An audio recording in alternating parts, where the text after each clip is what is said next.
Hi, my name is Michelle. Some of you have found yourself in a situation where you or a loved one was sent to a hospital against your will. This is called the Baker Act. In this educational series, I am going to try to help you to understand the process. It is my hope that people can be more informed and that they then can therefore advocate better for themselves or on the behalf of another. I have seen in the news and witnessed how people have been traumatized by an experience like this. And it is a growing problem because the Baker Act is a difficult process to understand, even for those of us that work in this field and have the responsibility of implementing it. I hope that sharing these videos will help to decrease people being mistreated and or being taken advantage of. So let's learn about what the Baker Act is and who can initiate it. The Baker Act is used when a person expresses that they may want to kill themselves or somebody else, and it means that a person can be placed in a mental health facility for up to 72 hours against their will. It can be initiated by judges, by doctors, by police officers, by therapists, and by social workers. The criteria that a person must meet to be Baker Acted include: first, there must be a reasonable belief that a person has a mental health condition, and that due to that mental health condition, they are unable to consent to a voluntary examination or they refuse to. And three, there has to be a belief that the person will harm themselves or somebody else without help. And four, that less restrictive options will not keep the person or others safe. All of these criteria are supposed to be met in order for somebody to be sent to a hospital against their will.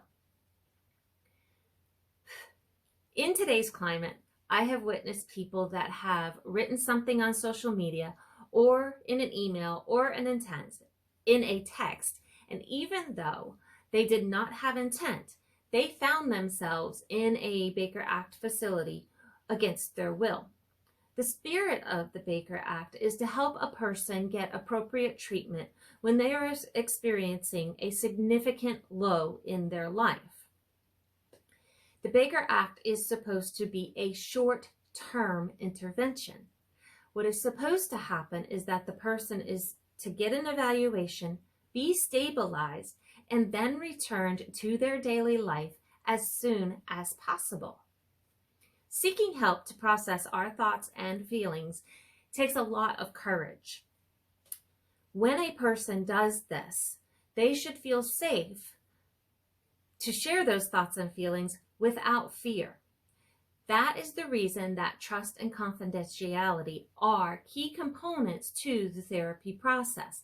And that's the reason that therapy is actually helpful. When a trusted person forces a person to a mental health facility against their will, it is likely and rightly that that person is going to feel betrayed, embarrassed, and upset. It has been my practice to inform individuals that I exhaust all other possibilities and options before I would even consider using this process.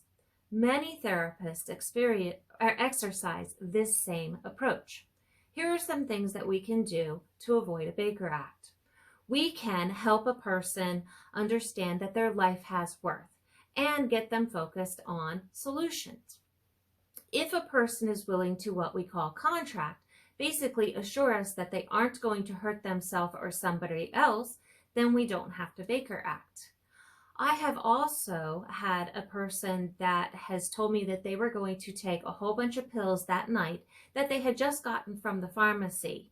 And I was able to get that person to leave those pills with me and assure me that they would not hurt themselves that night. We scheduled an appointment for the following day, and they agreed that they would come see me that next day. I have also contacted loved ones to stay with an individual until the person has been stabilized. Just so you know, I don't have to have consent to break confidentiality when faced with this situation.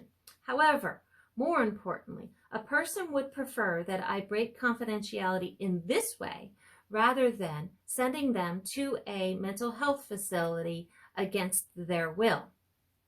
Okay, so this is the beginning of understanding the complexity of the Florida Baker Act. Because this process is so complex, I am going to break it down into multiple videos. In the next video, I am going to share with you about law enforcement's role, and I'm going to start to share about what happens when a person is actually Baker Acted. There will be some important pieces of information to help navigate when you're faced with this experience, and that will hopefully help you to take back control before the situation gets too out of control. So if this information has been interesting and possibly helpful, please hit the like button below and share this video with your friends and family. If you need to have something explained a little further, please put a comment in the comment section below and I will respond to the best of my ability. And please don't forget to subscribe. Thank you for watching, and I wish for each of you to be safe and be well.